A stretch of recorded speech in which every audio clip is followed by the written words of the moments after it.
morning, everyone. We are about 60% filled.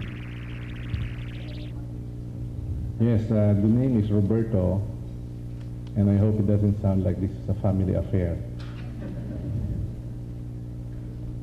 I will continue to play the role that I played in last year's first Direct Marketing Forum. I was also the first speaker at that time, and my role was very simply to provide some kind of a framework, a logic to your direct marketing planning and program. And the assignment that I had is the first step that you have in planning your direct marketing program, which is to segment your market. So the title that the organizer of this conference gave is, who are you marketing to? Inciting your socioeconomic classification segments and related consumer segments. This morning I came to AIM early and I showed a friend of mine who happens to be there early at AIM, and he said, oh, you have a presentation. I said, yes. So what is it about? So I showed him the first page of my paper right there. And he said, that's wrong grammatically. He's from Ateneo.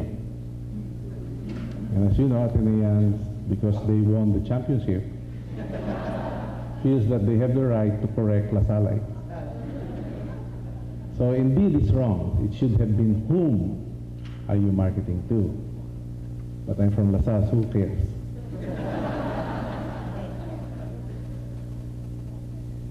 Anyway, let me go directly to my presentation. The question, who or whom are you marketing to, is deceptively simple. It sounds simple, but the consequences of the wrong answer are and can be far-reaching. To go after the wrong market and the wrong market segment is the sure recipe for failure. And market segment targeting is your very first marketing decision when you're planning your direct marketing program. So let me ask, what's the key then in making the correct segment targeting decision? Let me proceed from two basic propositions. First, try and pick any marketing initiative that you knew had worked, and you'll find that underneath there's a consumer segmentation insight responsible for making it work. You may not know it, even if you don't call it segmentation. You are in fact doing segmentation on the very first time that you put in writing your marketing program, your direct marketing program, because you had to ask that question, who is the market? Now, also, when you do consumer segmentation research, that can sharpen and systematize your market insighting capability, and because of that capability, you are able to raise your marketing success ratios. These two propositions highlight the need for inciting consumer segments. Again, my Ateneo friend says, you know, that's wrong English. Inciting there's nowhere in the Webster nor the Oxford Dictionary. So I gave an excuse. I'm from the South. We must, of course, ask why this is so. See? Why inciting consumer segments? Have we not had, and we have not said or done more than enough about segmentation? Last year we talked about impact segmentation also. So this year I was asking my son, what's happening? And he was right, because there are many things to learn still about this very first step in your segmentation. There is a strategic marketing significance in inciting your primary target market segment. Knowing and going after the right primary target market segment gets your product to the faster sales generating and to the more profitable consumer purchase pattern, and therefore the more successful sales pattern. Let's recall that there are, as your Marketing 101 will show you, there are two such sales patterns that your product can take. Here's one. And immediately I can spot the error in my secretary. Did you see this? All right. So that's supposed to be the break-even, and the break-even should be somewhere there. That originally was there, I suppose. So somewhere along the line, in the adjustment of the curve, it went there, but it should be there, right? Anyway, so here is your well-known S-curve sales pattern. You're all familiar with this sales pattern. It's more popularly known to you as the shape of your product life cycle. It proceeds by stages, starting from there, isn't it? It's also supposed to start at 0. Starting with the introduction stage, when sales have a hard time taking off. Okay? Very complicated in trying to get your sales. Then comes your growth stage, followed, see, so we have an early growth stage, a later or later growth stage, followed by your maturity stage. After a while, sales plateau. And then comes the beginning of your feared decline stage. What's the strategic significance and importance to you here is the timing of your break-even sales. As you can see here, this happens in the S-curve a little past the time period of 4 there. There, okay? If you consider that as 4 years, that's where you will break even. And you just can't afford that, especially in this time. Now, here's the other sales pattern. Right? Oh, she did that. Okay. As you can see, if you are into the sales pattern, or what is known as the concave sales pattern, taking its name from its shape, concave from below, right? But convex from above, but we are not above, we're not God. Okay. Under this pattern, sales of your product starts immediately with the product life cycle stage of growth. No more introduction, see? Up immediately, okay?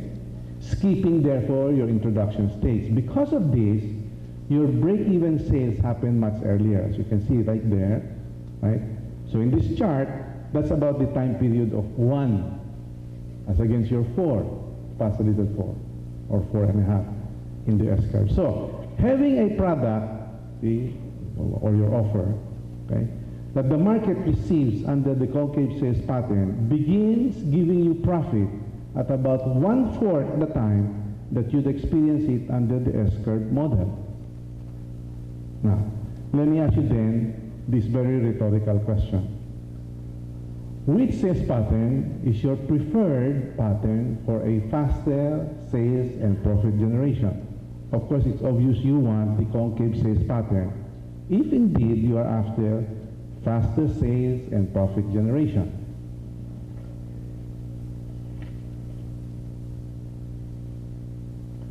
So, what market segment targeting, what primary target market segment makes for a concave curve? I think that's your key question. Right? The answer is, that's the market segments that's the most predisposed to your product. A predisposed segment, by definition, means a segment whose consumers have been waiting for your kind of product. So, if your product shows up, consumers in this segment will be there to immediately buy, right, without going through a deliberative choice decision-making processing. Basta gusto nila, so buy. Right? I'm sure in your own experience you have seen this. You are yourself a victim of this. See, you see a product, see you like it, that's the one that you've been looking for. No deliberation, no ifs and buts. no processing of how does it score on the following set of attributes. No, you just like it, you buy. What does this mean? This means that when you're segmenting your market as your first step in product planning, you must also try segmenting your consumer by their predisposition and attitude. There are at least 5 predisposition segments in your market. 1, 2, 3, 4, 5. Right? Your choice can be the first, right? This is in your UAI. See, those of you who are used to using research as the basis for your product planning, see, you should be familiar with this question. See, in a product test, or even a product concept test, when we ask people, if this product were now available, see, to what extent would you be interested in trying or buying this product? There will be those who will say, I've been waiting for it, I like that very much. That's your enthusiastic segment. There is a number there in your UAI, right? Or you can choose this together with the next one, the 2 top box scores, right? The positive, who says, oh, it's okay, I like it, right? Now, for a while, you set aside the indifferent, those who say, right? And those who are negative, oh, I don't like that. Or those who are hostile. Beware of the hostile, right? They live down in the south, among the Al-Qaeda, and they will tell you, that's definitely not for me. Don't waste your resources there, right? So your choice can be any one of these first or these 2, right? Your data in this, on these segments, or in your measure of how large a consumer population each segment represents, comes from the attitude or the image section of your UAI study. As you have heard me say repeatedly, UAI is not Diana Ross song of UAI against the world. No, it is a usage, attitude, image study. And as I keep on telling my own students and clients, your UAI is a rich source for your identifying segments in your total market, as well as, very usefully, behaviorally profiling each of those identified segments. Right? So our next question is this: how, more specifically, will going after the predisposed segments give your product the concave sales pattern? And the answer is, the detailed logic of the answer is found in the consumer buying behavior process underlying the concave sales pattern. So those curves that you see, that you have studied in your Marketing 101, corresponds to a pattern, to a process of consumer behavior. And it is important for us to understand that behavior and process, because it is in the understanding that we are able to take command and prediction of that pattern. And if we can predict, we can control. Right. So the buying behavior process that we're talking about has 7 steps. Right? For example, here are your 7 steps. Right? First awareness, then liking, and then after liking, they buy. Sorry. What happened? Okay. See. And if they're happy with what they bought, they're satisfied, and then they say to themselves, oh, no wonder I bought that. They try to understand. And then repeat. And then repeat, and you have on your way to success. Therefore, when consumers behave along the concave purchase process, they reach the initial or trial buying in only 3 steps. To appreciate how quick or how slow that process is, we have to compare with what buying behavior process takes place if you go after the entire market. As we are, if you are the new entrepreneur, as a young entrepreneur or new entrepreneur is one to do. I am after everybody. That is all of the segments and not just the predisposed segment. Okay. What will you get? You will get see the S-curve sales pattern, right? Why would that be, right? This will happen, and it will be because the consumer buying behavior process that your product will face will be late in its reaching the consumer's initial trial purchase step. For example, here is your 7 steps. They become aware. Those who are not predisposed will be aware first, and they will say, what's that all about? They will try and understand. They say, oh, maybe I like that. Maybe I like that. So then they will say, and if they like it, they say, maybe I'll try it. Okay? And then they will buy. You see? So 5 steps into the trial purchase. And that's your complete set of steps in the S-curve purchase pattern. Okay? Now, our next question, of course, is this. We have a next challenge questions to answer. Why will this buying behavior pattern take over? Right? Isn't it true? Isn't it true that the predisposed segment, those enthusiasts and those who are positive, are part of the total market? Of course, we know that they are. But unfortunately, right, they are not the majority segments, both in segment population size as well as in segment market size. So they therefore want your predisposed segments will therefore not determine the overall dominant purchase and sales pattern. Now, your logic or basis for this, for expecting that this is going to happen, is in your Marketing 101 so-called diffusion model of product adoption. Right? So this is a familiar curve to you. Right? So look at how over time, so this is over time, this is your time frame down below. See, over time, the population of buyers of your new product is distributed along, see, a bell-shaped normal distribution curve. At the introduction stage, right, you get 2.5% of total market who are your innovators. Then, in the early growth stage, there is 13.5, right there, see?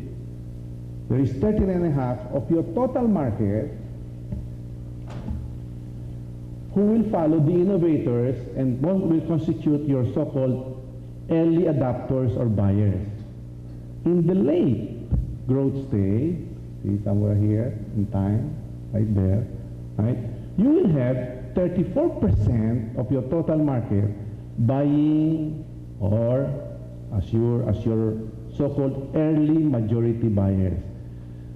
Strictly speaking, that's of course wrong because 34% does not consist of a majority. It's your plurality, right? Once you exceed the 33%, you are in the plurality ratio, right? Anyway, as you near the beginning of your maturity stage, another plurality of 34% join in as your late majority buyers. And finally, as you start reaching final maturity, you got the last 16% buyers known as your segment of laggards. But it spreads to everybody. But as you can see, look at those right after your early adopters. All the rest of them constitute your bigger market, total size of your total market. Okay? So, having explained our logic, right, our framework for making correct market segment targeting decision, let's now return to that segment targeting task that we have with us. Right? So we have to start somewhere. Market segment targeting starts from your identified alternative market segments. Here's a problem. Yesterday I was in a meeting with the Investment Companies Association of the Philippines. And I was asked to talk about segmentation, how to help those marketers and sellers of mutual funds. See? to identify the market for their mutual funds and other financial instruments. And so I started the informal talk. I think, what about you? You're in sales, right? See, who's your market? AB. What about you? AB. You. AB. You. Executive. Therefore, AB. Everybody was into that. See? So, as I said, the most popular of these segmentation alternatives, of course, is your S.E.C. or socioeconomic classification segment. So, what's new in socioeconomic classification segmentation?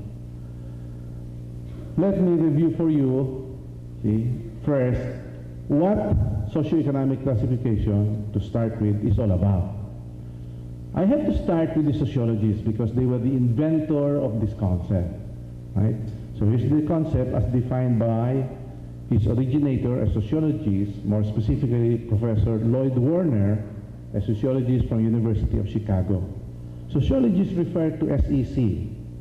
as social stratification, not social class, but social stratification, and regard it as an undesirable condition of society, especially if there are wide differences among the different strata, and this is called a social aberration that needs correcting. Wide differences among social strata mean maldistribution of wealth, income, and status. That is inequity. That is social injustice. What Ateneo Jesuits are all against. The priority value of the Jesuits are very clear. It is social justice.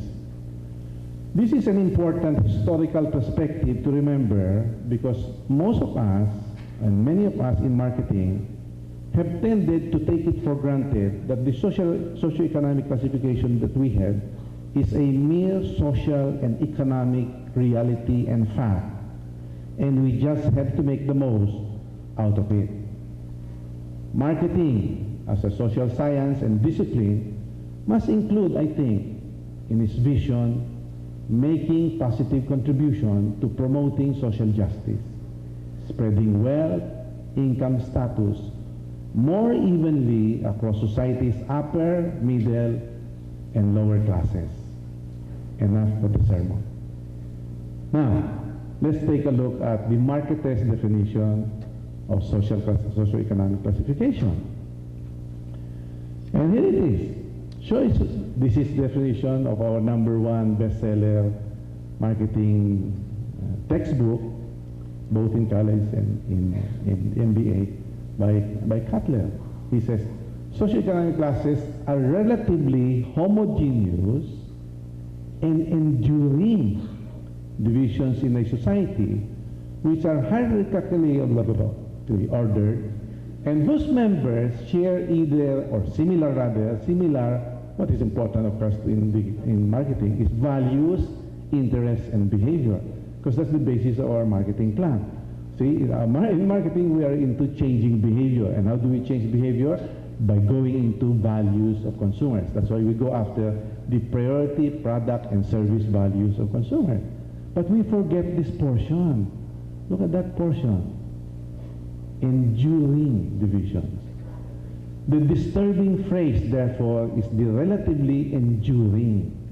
Enduring means it's no longer subject to being changed. In a developed country such as the U.S., that may be true because the population is near the percent population size equals the percent income size line. And you equal 9. See, 10% are getting 10% of the income, see, and so on. The ideal socioeconomic distribution line, the ideal justice, social justice line. But this should not be the same mindset that it should be enduring, the same mindset that we must take towards socioeconomic classification. In a poor country, see, because standard and poor, that's just downgraded us into the poor. Like the Philippines, where the population income distribution, our population income distribution is nearing the extreme social inequity line. Why do I say that? Take a look at the data. Right? That's your latest data. Let's take a look at this distribution. See? ACN stands for AC Nielsen. This is based on their survey nationwide only of urban Philippines. So the socioeconomic distribution in urban Philippines is now AB only 5%. Right? Middle class is 21%. And lower class, upper lower is your D is 52%, smashing 52%. And class E of 22%, making for a total of the population of the poor as 74%. Nationwide, adding rural and urban, right? According to the nationwide surveys over the past, 3 years of Taylor Nelson's of rest, right? We have now 1% AB, 9% middle class, and class D is 48%, 42% for E, making for a total of the population of the poor as 90%. Now this is depressing. Why?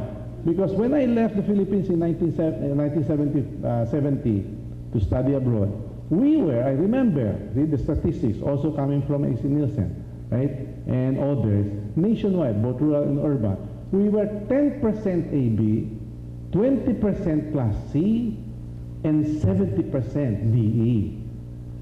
We have deteriorated into the line of inequity and social injustice. Nationwide and in terms of social and income inequity, we are therefore at the extreme. The rich have gotten almost at their richest level and the poor at their poorest. Or so the numbers say, isn't it? How are we, let's ask, how are we able to generate these numbers? The market researchers here were A.C. Nielsen, as I said, for urban Philippine socioeconomic, and Taylor Nelson Sofres for the total urban plus rural Philippines socioeconomic classification. Now, as you can see, A.C. Nielsen derived its socioeconomic classifications and statistics via 30 indicators, whose data were obtained from survey interviews. And I don't have to read through that because there are 30. So the principle in measurement in market research says this. If you are after a statistics where you are not sure of measuring, you must triangulate. You must put together multiple measures so that each measure compensates for the weakness of the other. And A.C. Nielsen had done that kind of a job. 30 indicators put together, scored, and then certain number of breaks in the score. Total score gives you your A, B, your C, your D, and your E. Now look, right? Look at Taylor Nelson's of rest. It's a bit different. They are using 13 indicators, see, Taylor Nelson's of rest, whose data were obtained by survey observations. So not interviews, okay? So this is actual inspection. It's almost like an inventory count, okay? Not asking, do you have TV? Do you have the refrigerator, okay? Because in my research in Payatas, in Quezon City, see,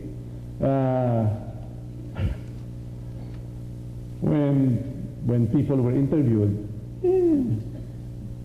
94% had television playing, okay? So, and I said to my interviewers, Payatas, one of the worst slum areas in the country, has 94% TV? And my interviewer said, yes. I said, how do you know? I observed. I look at the ceiling, and there were antennas. I said, that's unbelievable. Come on. So I went there, see, so, and then to make the long story short, see, we were able to get a guide to come in, just sample a few houses, and we asked the housewife, see, Mom, do you have TV? Yes. Can we take a look? No, I just have TV antenna, but we don't have TV. See, it's antenna, right? So, and why is that? You know, this is amazing. At that level of poverty, the housewife, the mother says, yung kapitbahay may antenna rin eh. Alangan naman kami wala. It's keeping up with the Joneses. So still, okay. Anyway, the big question, of course, that we have to face is that different data collection methods will yield different measures is, of course, true. If the measures do not have what is called convergent validity, that is, different methods of measuring the same thing will have convergent validity if they yield the same measurement data. The A.C. Nielsen and Taylor Nelson Sofres socioeconomic measurements for urban Philippines produce the same measure. So even if they have different measurement methods, they have therefore convergent validity. So we should be comfortable with that. Now, let's look now at the largest socioeconomic classification segment in terms of population size. And what is that? Those are your Class D segment and the Class E segment. Out of our current total population, we are now 76 million people, 48% are Class D. That's a huge 36.5 million people. Then, the Class E population are 42%, or, in terms of numbers, 31.9 million people. Together, therefore, these two segments are 68.4 million people, 68.4 million strong out of our total 76 million. Right. So, let me take a look now at one of our marketing myopia and fiction. One of the misperceptions about the poor or the Class DE that we should correct is the widespread belief that this population is not a market because they don't have money. What is the marketing reality and fact? The fact is that they do have the money and they spend what they have. They have the money and they have much more as a total. They have much more than what they will divulge to market survey interviewers. They have much more than what government income statistics will say, because those statistics are about the above ground economy, whereas the money of the poor come more from the underground economy. The estimate by Bernie Villegas is that this is almost double the above ground. So the income claimed by the poor is in fact double if you consider their midnight and underground economy earnings. And they spend. In and out of the hard times, this market segment continues to spend. And as a total, they spend more, if not much more, than the middle class or mid-scale and the upscale segment. One neglected reality of consumers in this segment is that they do not spend evenly throughout the year. Why am I talking about the poor? See, in yesterday's talk with the investment people, they said, that's not our market. I said, do you believe that you are actually reaching the AB? Is there a phase to the AB? Right? So I said, no, you are reaching the upscale C. The AB are no longer in the Philippines. They are in Singapore and Hong Kong. Okay. Anyway, in this time of difficulties, for most of the year, the poor, and also, you can target the poor. Why? Because I'll show you later, they have 56% ownership of cell phone. So you can reach them by SMS. Right? Wait. So they spend, of course, throughout the year, the poor spend sparingly, see, because of their tight budget. Okay? However, there are several occasions during the year when they spend lavishly and they splurge. They have a budget for those splurging, the unsparing spending, because they save up for them. This splurging is reserved for 3 categories of occasions for celebration. One type of celebration is for personal, individual occasion to celebrate. It's the first up there. Okay? This category includes occasions like birthdays, debut, wedding anniversary, or even death anniversary. On the days preceding and after the day of the celebration, every family goes out to the fair hosted by the town plaza. Their family members play some games, take some rides, and eat out. Food and gift and toy product stalls surround the fairground. They are either makeshift stalls or the rolling type. If we ignore the cities, and there are 114 of them, and consider only municipalities of the 1st to 3rd class, so I'm not touching on the 4th, 5th, and 6th class, the Catholic Directory of the Philippines counts a total of 713 parish and quasi-parish fiestas. Again, not counting those in the cities and those that are also fiestas, according to the Department of Tourism, 1st to 3rd class municipal festival number 64 throughout the year. These 2 figures make for a total of 777 fiestas and festivals, or 2 to 3 fiestas festival every day of the year, or 14 to 21 every weekend if they are celebrated on the weekend. When a leading ice cream client of mine told me that those municipalities that I have mentioned are not worth going to, even with their rolling type of, this is an ice cream company, the rolling type of outlet, because sales could hardly break even when they were visited by rolling type of stores. I asked him, when did your salespeople go there? When I learned that it was one of those ordinary week or days, I simply said, you went at the wrong time. Go there when they are ready to spend, when they are ready to splurge, and you'll more than break even.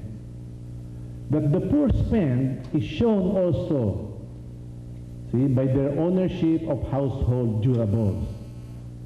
For example, even the very poor urban areas own television, colored TVs, no longer black and white. In Metro Manila, for example, look at the figures. Okay?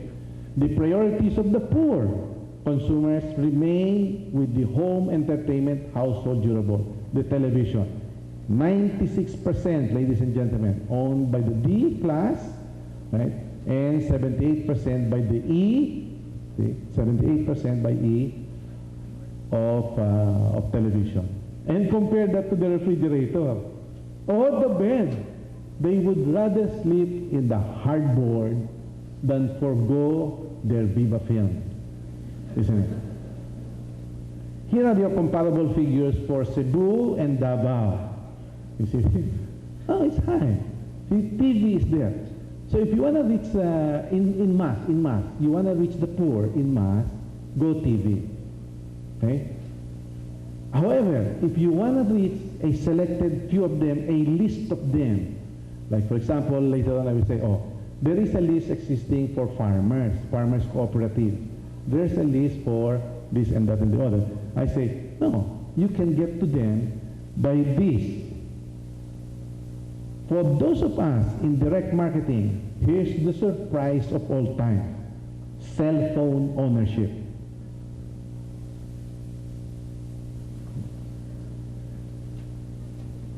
If you take a look at that, right?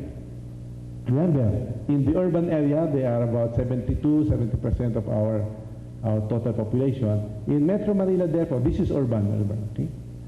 In Metro Manila, you have a 56% ownership by the Class D. We have exceeded, see, the 50%. 22% by Class E. Okay? You remember? People Power 2 was a Class D phenomenon. Okay? People Power 3 was a Class E phenomenon. Both of them made possible by the SMS. See? By the mobile phone. Okay? How long did it take us to mobilize for People Power 1? 3 years. Right? Aquino was assassinated In 1983, we mobilized, and it took us 3 years to get them to EDSA after 3 years, 1986. Okay? People power too. When that dancing lady started saying, right, no to the opening of the envelope, that was 9 o'clock, ladies and gentlemen. Right? At 12 o'clock, 3 hours after, not 3 years, 3 hours after, EDSA was full. Why? Because of the SMS, the texting. See, look at the power behind your cell phone. Recall that nationwide, Class D today, or total, 36.5 million, while Class E is 31.9 million. We're talking, of course, of urban here, which is 52% of total country's population, of therefore 19 million for your D and 16.6 million for your E. So if you take a simple average of 42% D ownership of cell phone and 11% ownership among the E's, we have in the urban Philippines 8 million D cell phone owners and 1.8 million E cell phone, mobile phone owners. What about the rural? Okay? What about those of you who are helping, for example, Novartis Animal Health, Syngenta Animal Health? See, their market is we do have direct marketing and database, see, for reaching the rural areas of farmers. Okay? So what about your rural areas? Okay? So here, let's talk about the farmers this time. Our survey of farmers early this year, so this is 2002 first quarter, showed us the following. See, Central Luzon, okay, ownership, 45%, but household ownership, not individual. So there is a cell phone for the entire household. Okay? Now for the E, 22%. How many times average? See, a day? 0.2 times a day. Okay? Few. But 0.2 times a day times 7 days a week.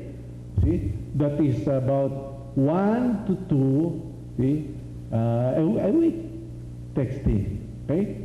Mostly about the conditions of the farm, the weather, and so on. Okay? And the rest of Luzon has this kind of statistics, right?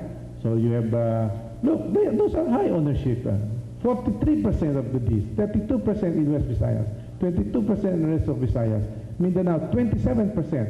If you consider how many of them will want to buy this year, this is the end of this year, look, 45 plus 22. That is certainly going to be a mass media communication instrument, isn't it? See? So, I said, right? We are now all beginning to become aware of the strategic significance of the cell phone ownership numbers. From a political standpoint, they tell us that now it is much more, or it's much easier and faster to mobilize the poor. And if we recall People Power 3, that says that all of this may be for better or for worse, because People Power 3 were with the E and they found their power till the next crisis do us part. Let's all pray to God that it's not going to be for the worse. From our direct marketing perspective, what these mobile phone ownership figures tell us is that here is before us a communication media that we all thought impossible to have before the advent of the mobile phone. What is our ideal communication media? One that is personal, see, and at the same time mass, can reach a lot of people, isn't it? So that was our idea.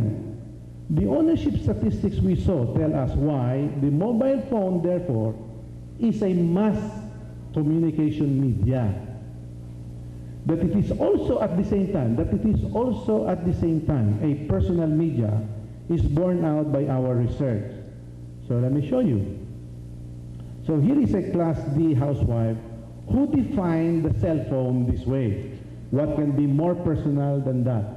For our guests from the overseas, I have translated the Tagalog, but I will read the Tagalog for you.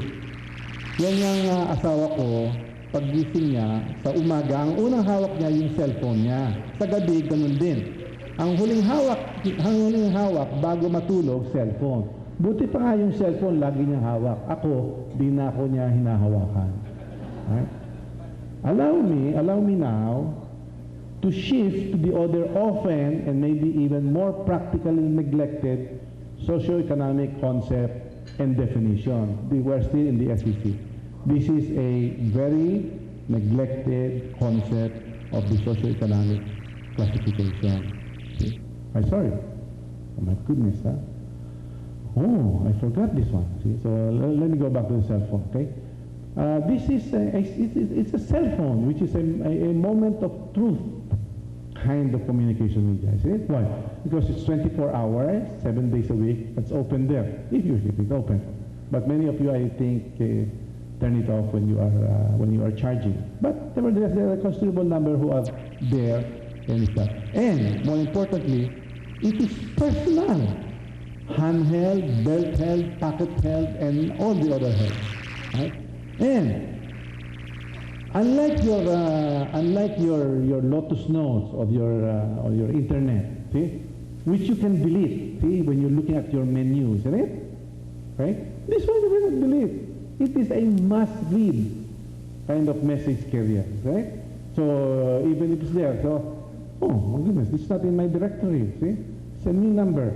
What do? You have to read it, and then you say, oh, right? But you have to read it, then you have to open. See, what media? Tell us, what media is able to do that? Has that kind of an attribute, right? Interactive communication enabler. If you like what was texted to you, isn't it? You're excited. Oh, I have a new friend. See, so you begin, and then soon enough you get married, right? This is what my professor William Wells, the inventor of psychographic research, says. Consumer moments kind of media, the contact points kind of media, okay? Which is what you want to have. Can you imagine the power of the mobile phone, for example, in the urban area, when it's now aligned with the GPS, see, the one that has a tracking device? Can you imagine a shopper entering Mega Mall, and in the floor where your shop is, that's the time that you send the text, because you know they are there. See, look at that power. See, or what Nono Diliaco of Nestle calls similarly as an affinity group media. See, affinity meaning, see, it's with you and it's with the group. Okay. So in any case, let me now go, see, and shift to the other often and maybe even practically neglected concept of the socioeconomic classification. Okay? This concept concerns the so-called aspirational socioeconomic classification. See? And it's related, right, partner, the dissociative socioeconomic segment. So let me ask, what and who is an aspirational socioeconomic classification? See? So here is your answer. So this one, darating din ang panahon na kaya kong bilhin lahat niya. So who's speaking? Okay? See, this is a first-time lady OCW who is speaking. Okay? She does not belong to a D. She belongs to a C. And in our survey, she will say, I am in the C. That's why we have an exaggerated estimate of the C. From your PSRC, from University of Asia and the Pacific, and for SWS, who claims that the middle class is at 30% healthy. Why? Because, see, remember, SWS asked the question, see, right? What is your perception? Are you in the middle class, in the first, in the upper class, or in the lower class? Okay? Okay. Now, next. What is your dissociative socioeconomic consumer? Here's one. Who says this? Okay? Kaya na ako pumasok sa trabaho ito para mag-split na, maka-split na ako sa pinanggalingan ko. Who is talking? This is an interview with a young GRO, Guest Relations Officer. Can you imagine, they're an officer? Working in one of Makati's girly joints. Right? So, Marketing significance of this. For marketers, what's the significance, see, of your aspirational S.E.C. consumer segment? Well, there. Okay? It's simple. Okay? They spend. See? Look at this person. See? Dito kami ng mga bata sa Jollibee pag Sunday, pagkatapos ng simba. Alam mo, see? Alam mo na, parang feeling saucy, di ba? At saka can afford. So, the implications, they spend, and on chosen occasions, they spend beyond the normal practice of their true socioeconomic class. We must ask research to tell us those occasions for the product category where we belong. Next. I know now I'm running out of time. Okay. Now, for marketers,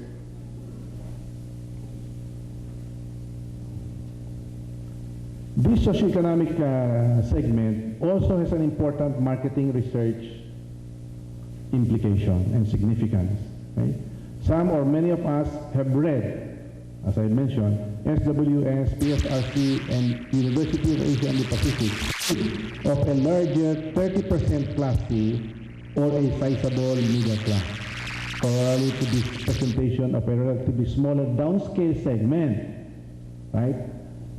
SWS, for example, speaks of a class DE being only 60% of total Philippine population, because, see, these estimates of the population size of class DE and class C do not directly, of course, contradict the statistics that I have just presented earlier to you from A.C. Nielsen and Taylor Merchant Press.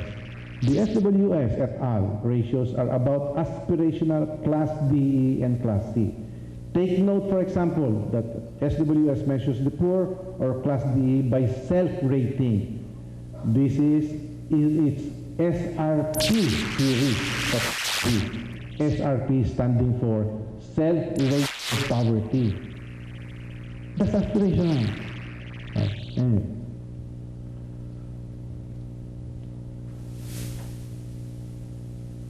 The dissociative socioeconomic segment has a similar marketing significance as aspirational S.E.C, right? As you can see from there.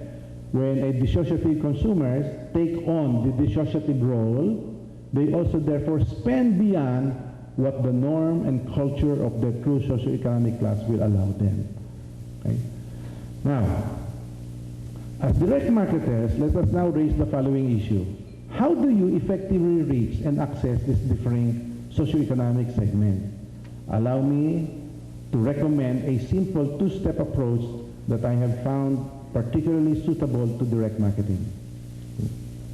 How much time do I have?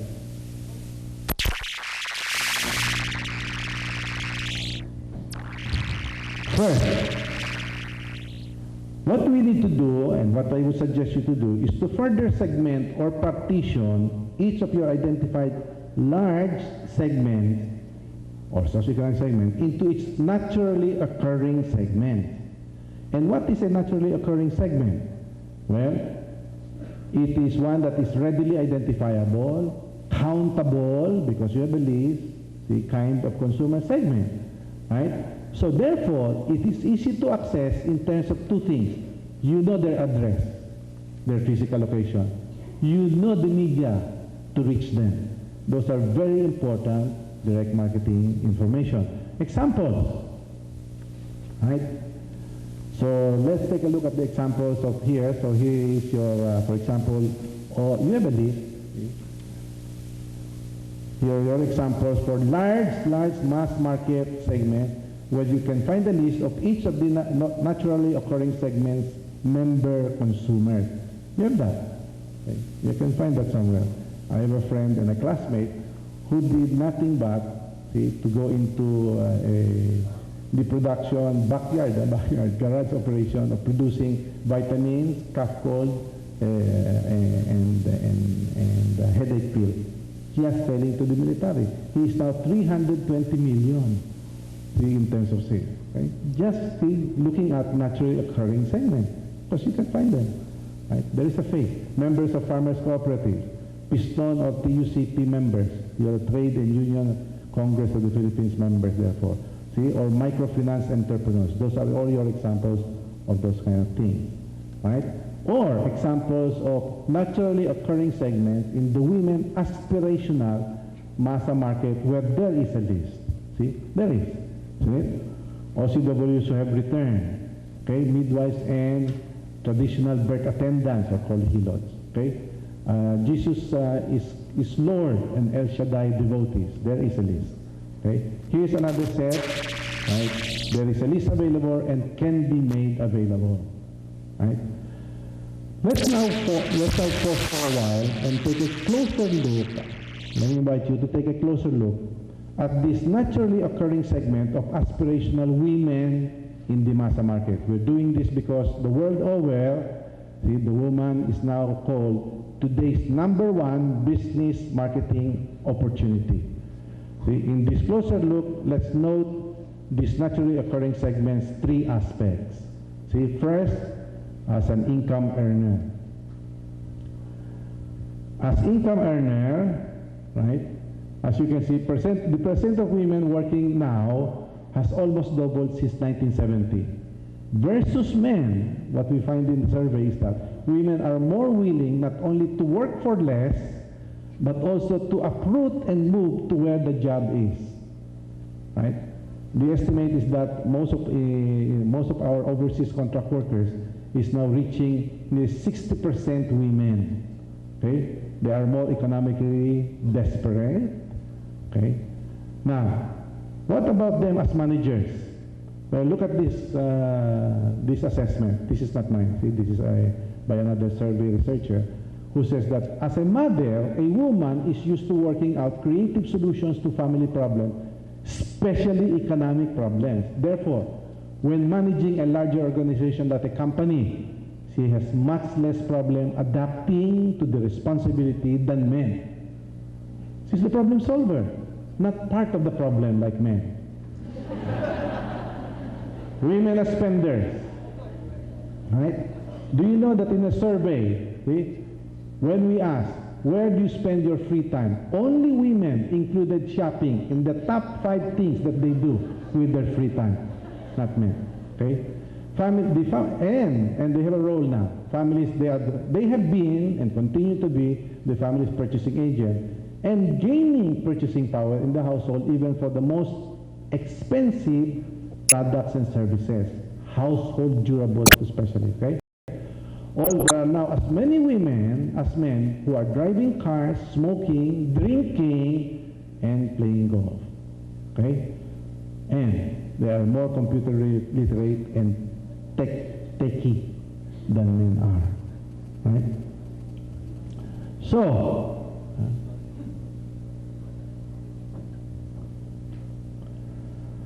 speaking of predisposed market segments, therefore, what have we to conclude? You are sure to find more than 1 or 2 of those segments in the women market, if you're talking about predisposed segments, right? I'm sure there are many of us who are wondering about this segmentation by naturally occurring segments. Specifically, why will segmenting by naturally occurring segment make practical marketing and business sense, right?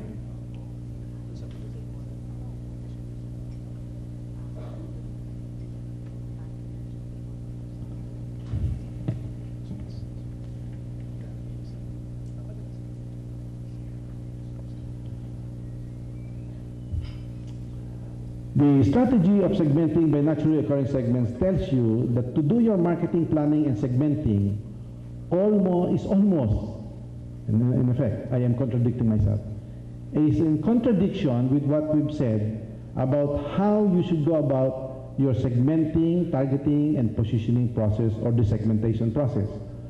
What specifically says is that when you're answering your question, our question at the very beginning, who are you marketing to?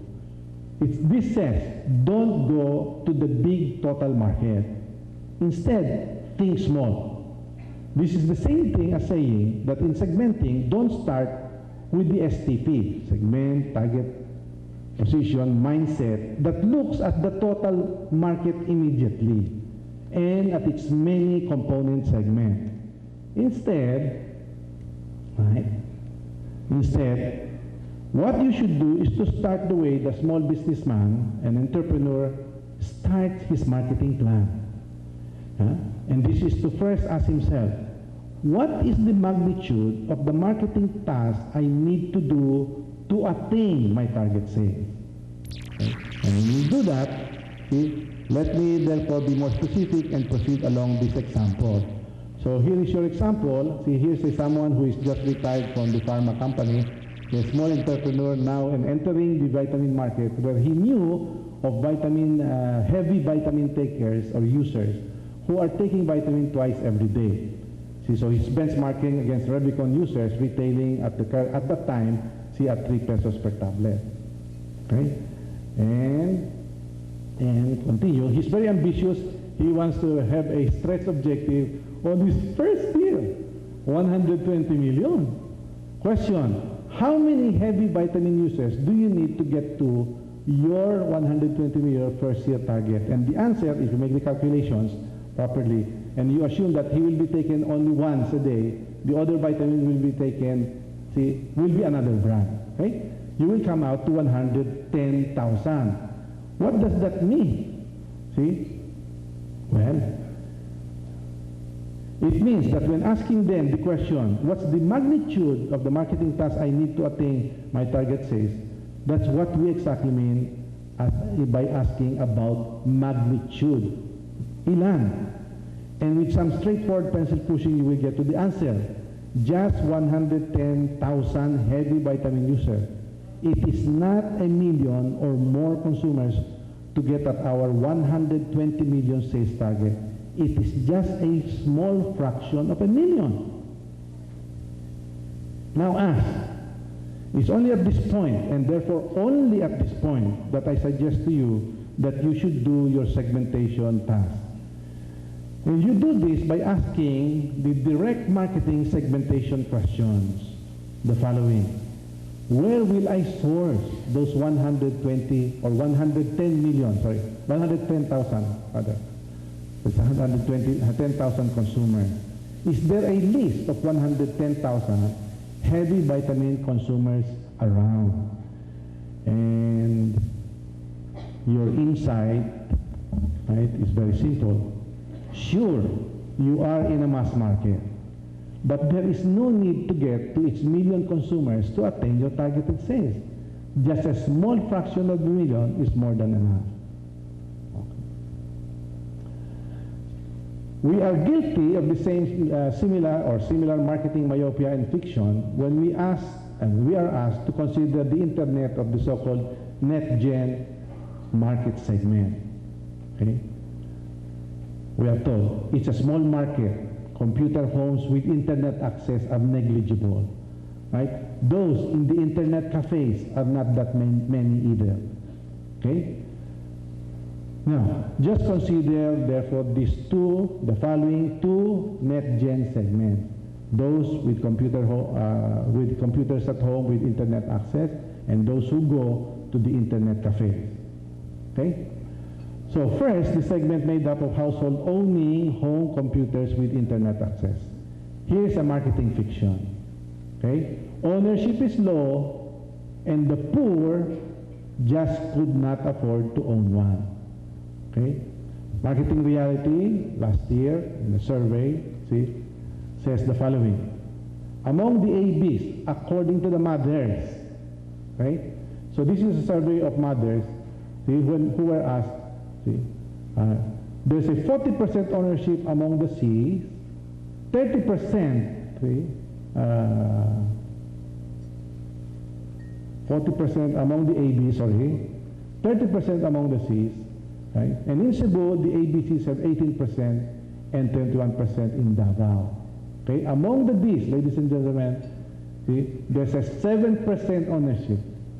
It's zero in the E's, but not zero among the Ds. In Cebu, that's zero among both the E's, because Cebu is always the one that is the poorest in the province in the Philippines. And in Davao, you have still a 2% among the Ds and zero among the E's. Okay? And this is among the moms. Okay? Now, next, the segment of those net gens accessing the internet cafes. See? In my consumer coping study of the fourth quarter of last year, mothers we interviewed, they told us that their children patronize internet cafes to the following extent. And these, ladies and gentlemen, you will see there are E's and D's who are computer literate, okay, who have discovered the thrill, see, of your games, of your computer games, right? And all of those, okay?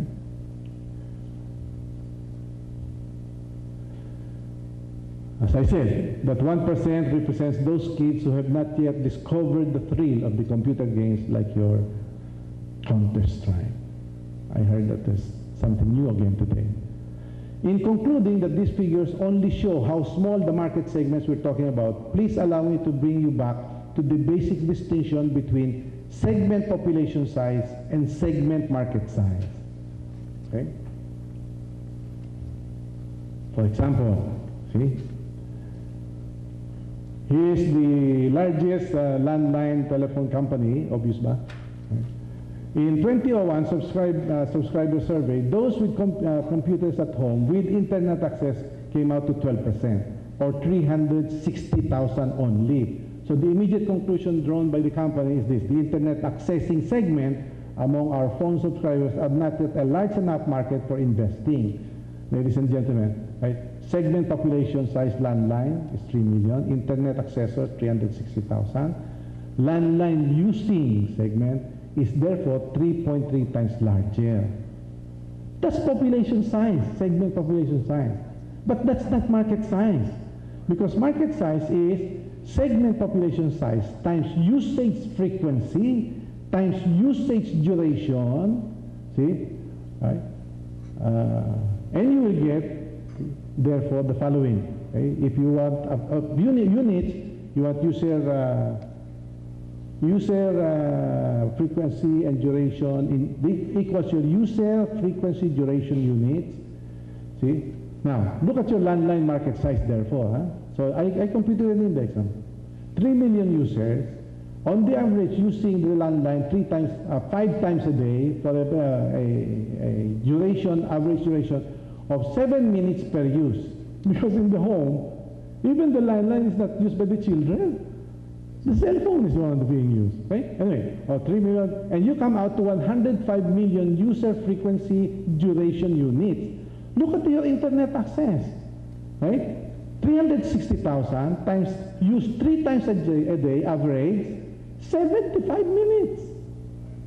Average, okay? Giving you 81 million. So, which tells you, therefore, that that's not true, see? And the conclusion should be that the internet accessing segment in market size is already 77% of landline using segment. It is not that small, see? 6-4 times in its segment population size. The population size, okay?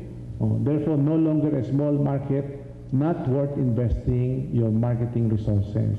So therefore, when accessing your segment's market attractiveness, think segment market size. Do not think segment population size. Okay. So let me go now to another marketing lesson from all of this. This one says that assessing a segment's market attractiveness also means knowing not only the segment market size, but its priority, product or service values, and attitude. Right? So why should that be the case? See? What is that for? Right? Right. So we are guilty of the same marketing, Knowing a market's priority product values and attitude is knowing, therefore, 3 strategic marketing mandatories. First, you will know what to communicate and to advertise to your consumers in that segment and how to do this. Second, you will know what kind of personal selling to do with the segment's consumers and how to do so. And third, you will know what kind of consumer promotion to do for your consumers in that segment and how. Now, how do we know enough about these priority product values and attitudes, see, to proceed in this manner, see? So here are two examples, okay? I think what we do not know yet, not really, right? But what we have are educated hunches or hypotheses. Here are two examples. First, U.S. example, okay? And he says the following, right? These Gen Zs are emotional, intellectual, they have intellectual openness, see, and so on and so forth. Have strong sense of independence, autonomy, free expression, and strong values, see, right? In instant search for ways to do things better, see, and so on and so forth, see, and so on. Now let us have somebody who is from the Philippines. Here is our second example from our very own Mercy Abad of NFO Trends. Mercy gathered these value and attitude profilers from several FGDs, and they are awaiting quantitative validation, see, which I am doing now. Okay, so she says,